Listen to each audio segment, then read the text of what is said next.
No, thank you guys for coming here. It's really a big honor for us here, and I think everybody appreciates it.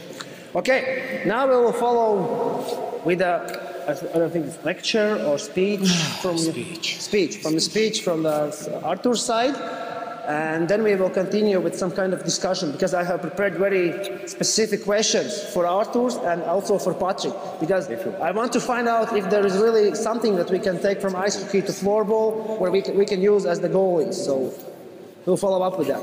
Okay, Arturs, take us. Yeah. I'll sit down to make sure that we are all equal. I'm not looking upon you from up top. I'm just telling Andis about my experience with floorball. It's my first experience with floorball players at such a big count of the athletes, but I have met floorball players before, and one of the good friend of mine has a son who plays, and actually, as I found out, is a teammate of Andis. So what I'm saying, world is small, so that's why we are all in here. I believe this speech, this talk will be about goalies, and I guess everybody here understands and knows that goalies are always being perceived as the strange ones, okay? And that's great. I'll explain why. When I started my athlete's road to the achievements that I could achieve, I started at the age of 10 years old, and I started in hockey because that was my dream, and I didn't start as a goaltender. I became goalie because I loved it. It was in my blood. I just wanted to do it, and I guess I'm just gonna go a little bit further in English and then just kind of weave from Latvian to English instead of just pure translation. And I remember my first experience as a goaltender when I was 2 years old, and Swedish buddy of mine will appreciate this story. My mom and dad, they were big fans of sports orienteering. My dad and mom used to bring me and my brother, who is a couple of years older, even sometimes it seems like I'm the oldest one. You know, now I can boast, you know, the age does not play such a big role, but it was very important when I was a little kid. When I was 2 years old, 3 years old, and I was brought to those camping, sports orienteering trips with the family, people would be at the fire. They would play different sports, including football, and I would always be in the net, and I would always jump right in the feet of the big man, and I would just aim for the ball. I would want to grab it and save it. So I had no fear. I did not have fear even when I was 4 years old, and as the youngest one in a family, playing with my brother on the street, because his buddies were older too, so the youngest ends up in the goal. I loved it. So since age 4, from those soccer games with my older brother, the boys who kick the ball they're twice as old as I am, kick hard. They have hit my nose a few times, and the blood has been splashed all over the place. I have actually weak nose. That's why I wore a mask in hockey. So, and I remember that first event when blood was all over my face. I was all bloody, and I come inside the house, and my mom looks at me, and she says, "Jesus Christ, what has happened there? You are not going outside, you are not playing." Half an hour later, blood stopped, I'm all clean. Mom is back in the kitchen, slowly, quietly outside, keep playing, go in the net.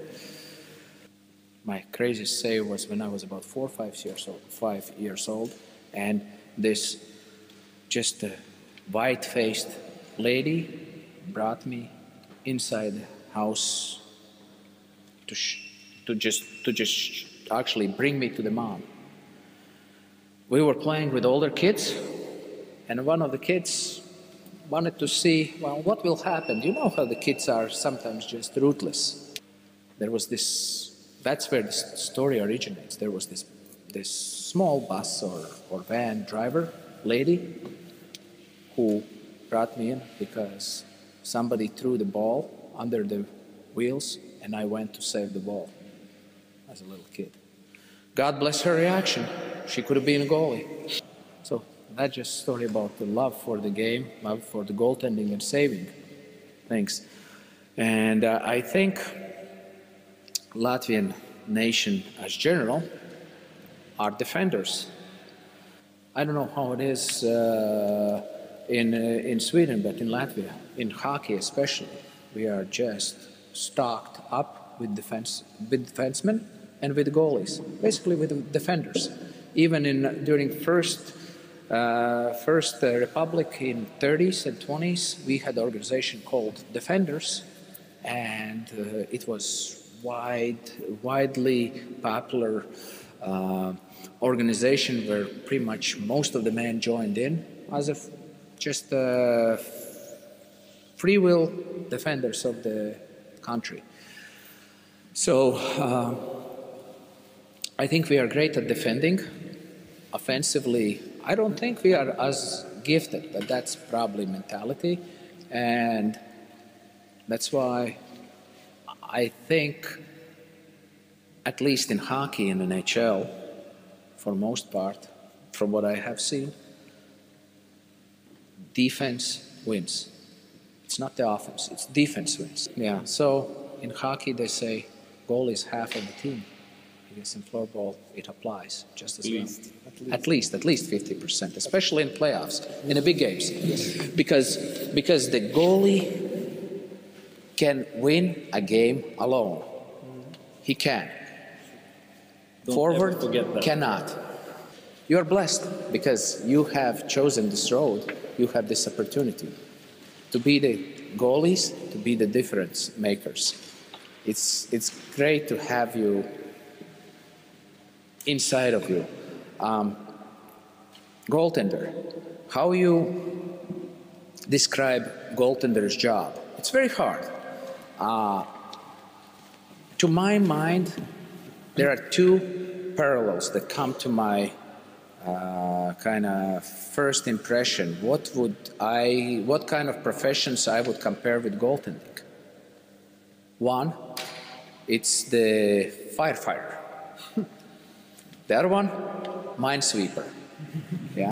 If you are a firefighter, that means the team has started a fire and you are burning with big flame, and you are the only one who can retard it and extinguish it. But if you are a minesweeper, that means if you step on a mine and do not disable it, you blow up yourself. If you miss it, your teammates will be blown up, or your team, whole team. Danger. So you cannot make, you really, in your job description as a goalie, you cannot make mistakes. Hard to correct them. Only ones who are the strong ones, who believe in themselves and believe they can do it, only they will take upon goaltending. Other people who are not so sure, I don't think they will go into goal. Not a chance. Also, goaltender, that's the one that really doesn't,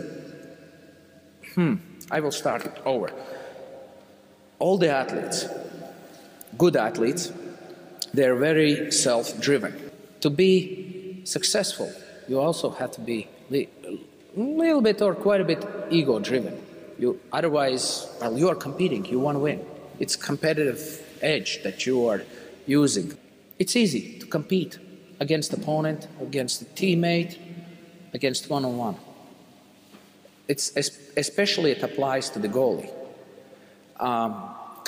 When we compete, okay, we compete, let's say, on a race, If I'm faster, I will beat the other guy. If I'm younger and he's faster, I won't beat him. And it's clean cut. If you are competing, you are in a situation where you are destined to lose sometimes. And what's the difference? You lose in a sprint by 10 or 5 meters, you can say. That's why it's so important to compete against yourself. Because in the long run, you will gain, and eventually you can win. It can be in a month, in a year, in 10 years, but sometime you will. And if you are able to compete against yourself, despite all the odds and all the circumstances, then I was explaining, then your ceiling is not just as far as you can grab if you jump up with the hand, or as far as, okay, I can see there is a ceiling on this building, I can reach this far. No. As long as you compete against yourself and you believe you can get better, you can reach the stars. The sky is there. It's within reach. We don't know when and how, but it's possible. As long as you believe, as long as you compete against yourself. Every time. Push just a little bit further. How did I do that? I'm trying to remember why I was so competitive. How did I do that? And then it comes to my mind, when I was a little kid, I used to love to go to my grandma's brother's place, to the little village. I made a little hoop against the oak tree, not the basketball hoop of its own, like of real one, but I just found a little metal ring from some old wheel attached to the tree, and I was shooting basketball hoops. So there's that hoop. So I step 1 step back, make it. 2 steps back, make it. 3 steps, miss. Okay, back. 1 step, 2 step, 3 step, 4 step, miss. Okay, 1, 2, 3, miss. 1, 2, 3, 4, 5, miss. 1, 2, 3, 4, 5, 6, miss. And I would go all day long until I get about to 12 steps without miss. Crazy? Stupid? Maybe. But it definitely helped in a long way. Never give up and just keep pushing the envelope. If not today, tomorrow, set a goal. If not tomorrow, next week, next month, next summer. Just keep going for it. It's just that simple, but it has to be in the heart. I love goaltending. I loved it, and I still love it, and I love it forever. And I understand, and I look at the goaltenders, and I know exactly what they are going through in any sport. When I was a little kid, we went from Estonian border to Gauja bridge, which is about, I would say, easy 75 kilometers, 5-day trip, where there was myself, my dad, my mom, my brother, and my cousin. 5 of us, tents, 4-day trip. And we approached the bridge in the city of Salacgrīva, where actually I found my dream place not far from Salacgrīva these days, where I reside whenever I can, whenever I don't have to be in Riga. Roughly before 40 years. 40 years ago it happened, okay? Hard to imagine, but that was about 40 years ago. So I'm approaching bridge, and my mom whispers in my ear, she says, "Son, there's this belief. When you cross the bridge, make a wish. And never ever tell anyone until the dream comes true. Make a wish, and it will come true as long as you don't tell anyone." What do you think what kind of wish I made? There was this goalie of Dinamo Riga original team. I'm 6 years old, and I make a wish. I want to become goalie of this team, of Riga team, a hockey team, and I want to play like this #1 goalie. He was great, of my size, you know, really fun guy. So I love the guy, I love the game. He was my idol as a kid. So I made a wish. Never told anyone. And in 1988, as a young kid, just came out of nowhere at 21 years old. Our Riga team, only time in history, won a silver medal. Went to the finals against big red machine, Red Army team. And we won a silver. And after the finals was over and we returned home, I told my mom, Mom, my wish was to become goalie of this team and play like this former goalie. So it took 15 years. It's pretty hard for a 6-year-old to keep that wish to himself for 15 years. And I said, thanks to my mom for telling me what I have to do to reach my dream. So, and it's a two-way street. It's not just, you know, wish a dream and it will come true. It's also hard work. But it's believing, but you have to have people in your life who has moral or sports authority that are real example in your life. And my mom did a lot for me, and so did my dad. And what I'm trying to say is the people who has authority in your life and who are your idols, not necessarily in modern world, are the ones that you should follow. They might look great in a newspaper or on TV, but in real life, they won't help you to get far in life. You have to choose wisely who are the ones that you want to follow. And I had my mom, my dad, I had my coach, for example, coach or my teachers. I have many teachers to name who did so many great things for me in my life. I will tell a little story about my first coach. I will return to the story that kind of started a little bit earlier. So this coach, my first coach, he started just a hockey school, new hockey group.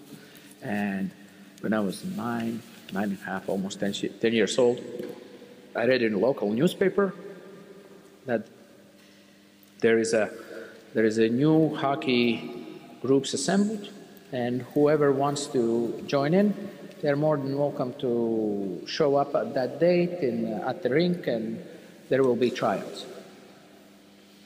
So to go to the tryout, you needed skates, you needed stick, you needed gloves and hat, because that was time when helmet was not easy to find here, and a puck with you.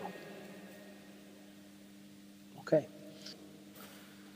I didn't have a stick. I had a hat, I had the gloves, I had skates that didn't have in a bag this, support. They were really low, almost like these shoes, old ones, tough. I had walked on these skates in the snow, never skated, but I had lion's heart. I knew I'm gonna make it in a tryout. I had no any other ideas. I'm gonna go and I'm gonna make it because I want it. Stick, well, I had a broken stick, I had a shaft, no blade, no big deal. There was a plywood in the shed, cut the blade from plywood, nail it to the shaft and go for a tryout. No puck? Oh, I borrowed it from a neighbor. So I go for a tryout. Tryout started, 10:30, 11 o'clock at night. My mom took me there. So I step on the ice. It's late skate because no ice available at any other time. There was only one artificial rink in the whole country at the time. Only one. So I step on the ice, fall down. Well, stand up, fall down. And just like that for 45 minutes. There are some kids who are hanging on the boards and walking around the rink, hanging on the boards. I'm just falling down and getting up. I want it. My mom, I step off the ice. My mom sees me. I look at her, all red, tears running down. just eyes are red. She has cried for 45 minutes. She's thinking, oh boy, my son, his dreams are squashed. There's no chance. And he went all through this hell for nothing. I'm excited. I was on the ice for 45 minutes. So mom wants to take me home. Grab my hand and go, let's leave. No. Coach will announce shortly who are on the group, who are going to make it. Mom says, no, let's go. She doesn't want to hear me. Oh, coach will send us a note, you know, who made it or not. It's probably going to take time. No, mom, I'm going to wait. And to the surprise of my mom, my name was one of the first. There were about, out of 50 kids, there were probably 45 that knew how to skate better. But I was one of the first in the group. Year later, first game, team is assembled, and now we have trained for a while. Now we have our first games. I was defenseman. I wasn't goalie yet because I skated very well and I skated tremendously backwards. I have a little bit of pigeon toe, so I walk kind of like this. Pigeon toe helps to skate backwards. It's excellent. So I was captain of the team. I was announced captain of the team. So the people, it's not always, it's important to understand, it's not always what it appears. It's important to see what could be, not what is here, but what could it become. So if you believe in yourself and you have someone who believes in you, like my coach, then you not only can look upon the stars, sometimes in life, if you really work hard, you can even actually touch them and test them, how they feel, how they taste. So it's possible. But it takes a belief. And it's a two-way street, as always in anything in life. It's a two-way street. It's between people. And it doesn't mean just sports, it's anything. So I don't know how it is in different countries, but I remember when I was a little kid, I'm going first year to the school, and I'm late for my fourth class in school. I'm late for 5 minutes. Just I'm imagining, I'm remembering how hard it was to knock on a door and say, I'm sorry, and look, and feel that look of all the kids. Everybody is looking at you, and the teacher is looking at you, and overcome yourself, knock on the door, instead of saying, oh, I'm late. You know what, I don't want to go through this. I'm just going to turn around and wait for second class. You know? These are big moments in life. We have to be able to overcome our fears, what others will think, because at the end of the day, if you do the right thing and you beat yourself, if you actually win the game against your doubts and against your fears, you already have won a big battle in your life. First time is always the hardest. You have to overcome. The rest of it will take care of itself. So we got a little bit into the away from sports, but into the life lessons, and I could talk for hours. I love to talk. I love to talk to kids. It's my passion, and not all of you are kids, but we have to save this feeling of kid within, even when we are 80 years old. It's great to be a kid at 80, because they say, you know, we start the life as a silly little thing, and we end the life as a silly old man or woman. And it's great, because you have a leeway. When you are silly and you don't know, you can do crazy stuff and everybody forgives. It's not only forgiven to the young and to the really old, because young don't know and old have forgotten, and have gotten silly, but it's also forgiven to the goalies because we are different. We are weird. And you know what? I want you to cherish this position. I loved it. I played in the NHL, and I loved it to the T, to the perfection. There was a tendency when I started to join our major team, hockey team in Riga, then there was a belief that goalies don't have to be fit. So they just have to stop the puck. So when everybody does the long cross training, then goalies play the tennis. When guys are doing some hard work, goalies do the abs and push-ups. You know, the goalies, they can't do anything. So, and I show up at that camp, and I start to run with them, and goalies get mad, and players get mad because I beat them on 3,000-meter Cooper test, and I'm one of the best on the team, youngster, goalie, and I do the weights, and I was maybe 75 kilos, and I did better than half the team, grown man. And then later, my teammates told me they wanted to crucify me. They wanted to kill me for making them look bad because I was so fit, but they just forgave because this guy, he's out of it. He's crazy. He's out of his mind. He's a goalie. We forgive him because he's a goalie. Cherish this role of the goalie because you can be different. You can think out of the box, and you can live the life out of the box.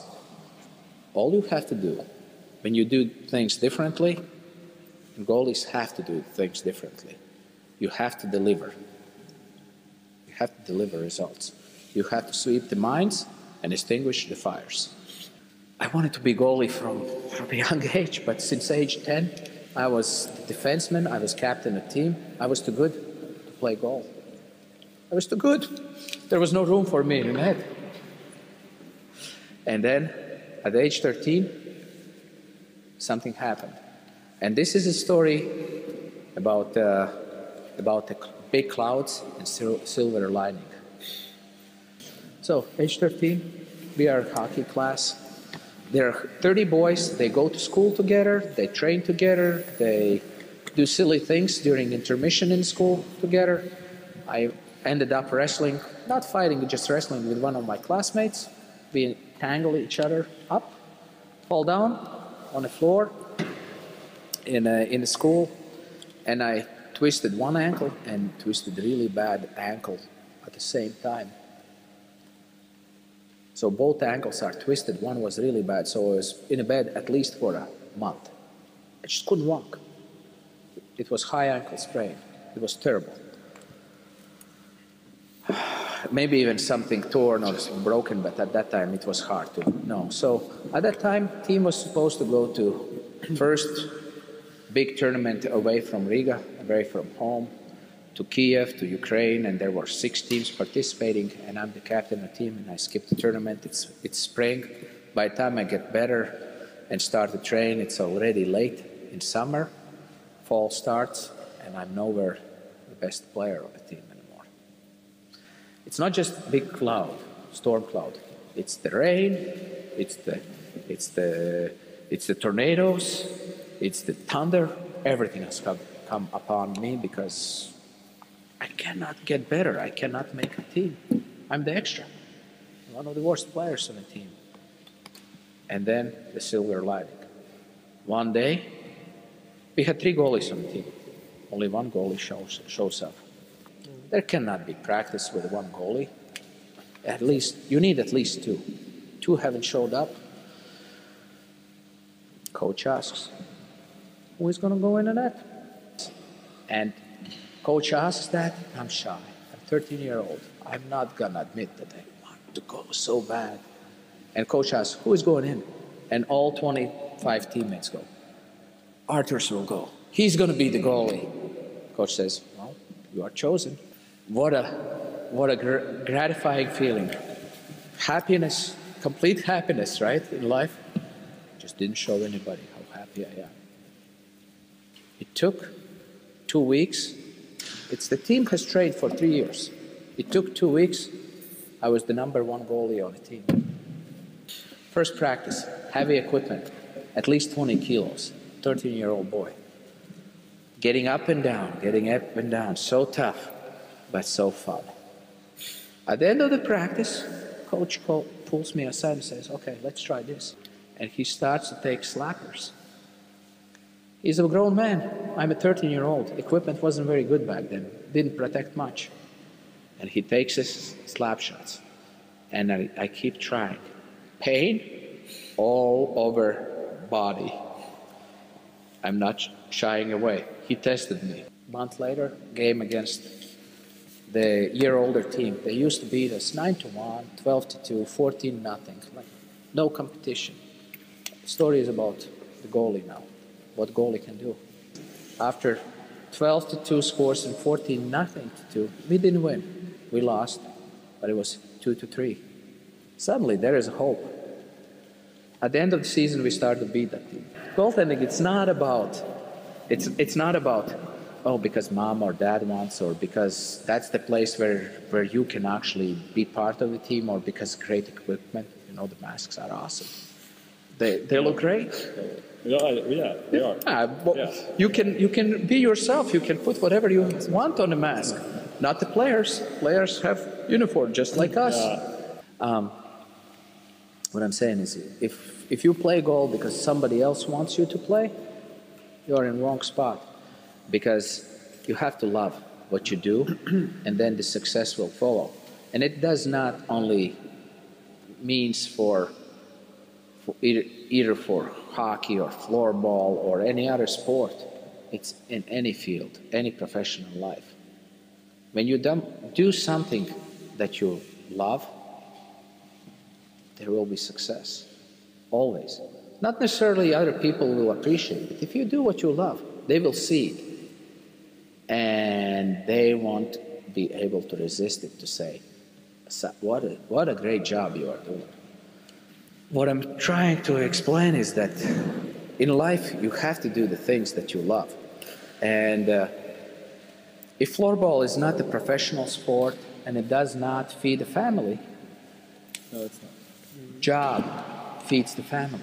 But you do the job with the joy, because for doing joy, you can be even, with the joy you can do in work, you can just do this lovely hobby, which is floorball. And without your daily chores, daily job, you would not be able to find the funds or means to support floorball.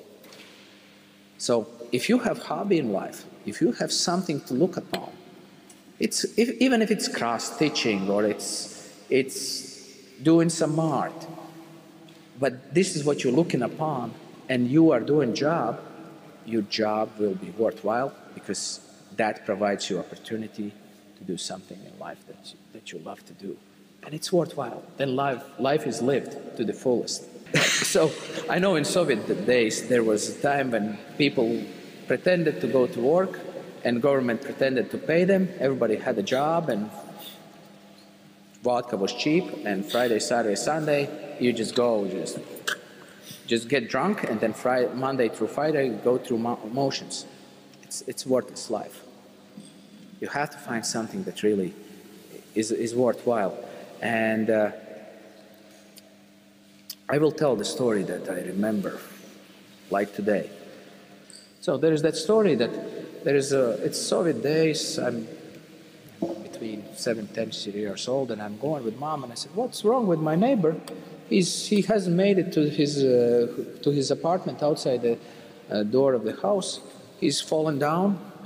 He's all dirty. He has peed himself, urinated on himself." And his wife is asking, "Oh, Pete, what happened to you?" I am asking Mom, "What's wrong with this man?" And she says, "Well, he's drunk." I said, "No, I don't want to be drunk in my life. I don't want to be like that. So I don't drink in my life. Only time when I taste the wine is when I go to the church and I get what's the name of it? The bread and wine. Bread and wine. Night. What is it? What is it in English? I even don't know. Anybody?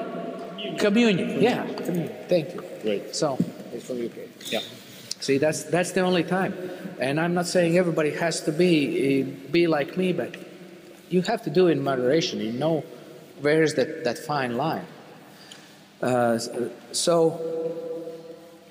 there are examples in life which stick to our minds, and there are things where you set rules, and rules can be different for anybody.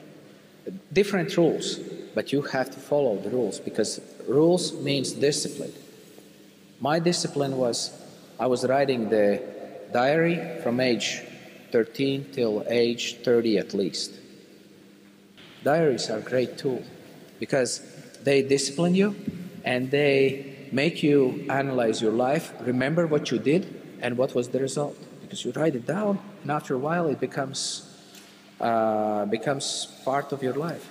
So I maybe even sometimes overanalyze what's going on in life, but that's just me. There is always something in life which makes you just lucky that you did what you did, and you don't know why, but it happened to you. And there are things that you do, and they work. And for me, there was this one silly game that I played. My game was simple: six bus stops or trolley stops, and I tried to get in a bus first and gain a position at the window to the middle of the street, and I'm trying to see all the license plates on the cars. There were always four digits and 3 letters. Letters don't mean a thing, but digits, if all 4 digits are either even or uneven, that's a score. And I keep the score for those 10, 15 minutes, how many all 4 even numbers or how many uneven numbers. And if first 2 numbers, let's say, are 3 and 8, that means I can skip the last 2 because it does not matter anyway, because there won't be full number. So I calculate. My computer already is booted up, and I calculate, okay, there's a big car or bus approaching, so I have to see that car that's going to be hidden behind it, so I better look. This car, bus is biggest one, I can look at it later.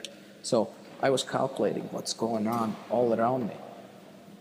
It helped me tremendously as a goaltender because my eyes were focusing from one to another. I was reading the license plates, calculating them, seeing which are dangerous, which are not dangerous, which count, which don't count, how the situations transpire, and keeping the score. Pretty complicated, simple but complicated, but it helped me immensely. And it was measured later in my life. After the test, the testers could not believe the amount of the number of the lights that I could push, because there was this test in NHL where there is a board where the lights pop up and you have to touch them when they pop up. And there are, you can work with both hands, but I have to calculate if both lights are there. So once you start cross, it's not good. So you have to also use the smarts, but I already had it practiced as a kid. And when the results came out, they could not believe. Nobody was even close to me. So sometimes just there's a God-sent gift. And the games as little kids we play, they really work to our advantage.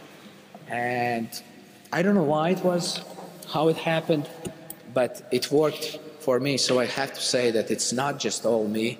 It's a lot of things that influence the success. And at the end of the day, you have to be thankful for what has been given to you. Obviously, all the things that you like to do, they help, and they help immensely in everything. You just don't know when and how, but they will work out for you in a big way. But when you do things which makes you satisfied, but if it's to the detriment of other people, eventually it will get you. Those are the things that are no-nos in life. These are things that you have to think twice about doing. So, and if you follow these rules, things will happen. So there is always two-way street in life, like I said. No matter what you do and how you do it, You have to know what's in surroundings, and no matter how strong or how good we are and how lucky we are, gifted, talented, lucky with the people that are around us, if we are going to be stronger, better, but are going to misbehave, there's always will be someone who won't have a mercy because he's going to be stronger, better, or meaner, and he will squash you. So have to always remember that. There's nothing, can't take anything for granted. I have told a lot of stories, and I could go on, and there are a lot of things, but I bet it's been at least an hour, probably hour 5, hour 10, and we have to get to the questions.